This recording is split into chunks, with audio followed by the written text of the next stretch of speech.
Today we're putting our sense of urgency to the test and see if we can finish faster than expected, which is my reputation in all aspects of life except for cooking. I've got 4 letters to describe this next dish. I've never heard a 4-letter word from him that's family friendly, so we're just gonna jump straight in and set our timer.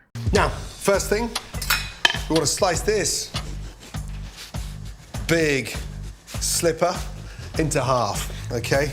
I was confused to why he called it a slipper, then I googled it and found out ciabatta means slipper in Italian, which is also a fashion trend that's about to come back.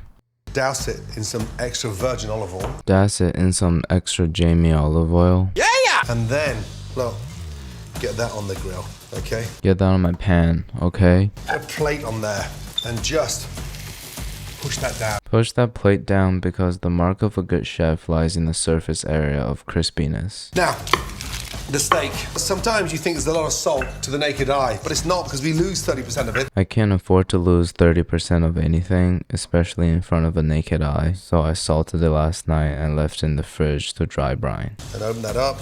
That's what I want. I actually think mine's looking better than his. Nice job, team. We go on with our steak, okay? Let's get the hottest part on. I'm gonna start searing this New York strip by rendering the fat on the side, because apparently it's 2 to 4 years in prison if you don't do that. Onions. This time, go about 1 centimeter thick. We'll go about 0.0328 feet thick. And I've experienced the real danger of AI. It's coming after my self-esteem. Oh, jeez, okay. From there, a little touch of seasoning. Now we put the onions on the pan and season it with some salt and pepper. Turn that steak over. Look at that color. It's exactly what we want. Turn the steak over and the color is pretty nice. Now from there, 2 nice teaspoons of mayonnaise. 2 teaspoons of nice mayonnaise. 1 nice teaspoon of Dijon mustard. 1 teaspoon of nice Dijon mustard. A tablespoon of Lea and Perrin. I guess now that sauce has 2 names that I can't pronounce. Little taste. My roommate's watching me cook, so I'm not gonna introduce my DNA to him this way. Time please. Halfway. Now that the sauce is mixed, let's see if we're anywhere close to halfway.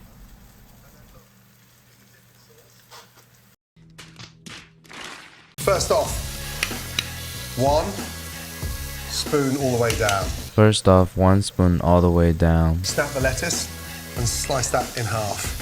Okay? I used to eat McChicken every day and complain about how iceberg lettuce have no nutrients. Like that was what's holding me back in life. And then look, get your dipping sauce and just throw that over. Now we drizzle mayo over crispy water. Guinness and steak, like tomato and basil. Just flood that grill with a touch of Guinness. And just let that Guinness literally absorb. Just roll that steak over that Guinness. And that caramelizes beautifully. And the flavor of that is just incredible.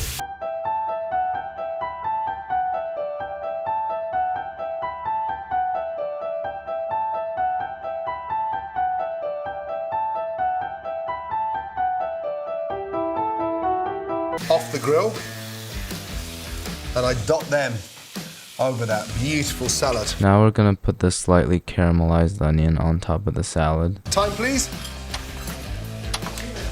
2 minutes. Now for the steak. -4 minutes. Now for the steak. On the bias. Down, not too thin, not too thick. It definitely developed a pretty good looking crust. Now we're gonna cut it, not too thin and not too thick. And look, the color of that. Look at the color there. This is fucking raw! Once that's sliced, lift that up and then sit that on top. Once that's sliced, get them back to the pan and cook for a little more, and then we'll try to fit it all on a sandwich. 1 more time, over she goes. Guinness smells delicious. And then 1 more time, over she goes. A little more drizzle of the mayo. It's beautiful. Just don't sit that on. If you can get that on whilst the steak is nice and hot. We'll take 2 slices of Monster because it's the best cheese for sandwiches, and then melt it with the torch. Say goodbye. Goodbye. bad boy. Slice the good boy down the middle. You open that up, take a bite, and you're ready to die. Wow, he really stared at me like he meant it. Sandwich is pretty loaded, so I'm gonna lock it in with my fingers. Pretty excited to take this bite.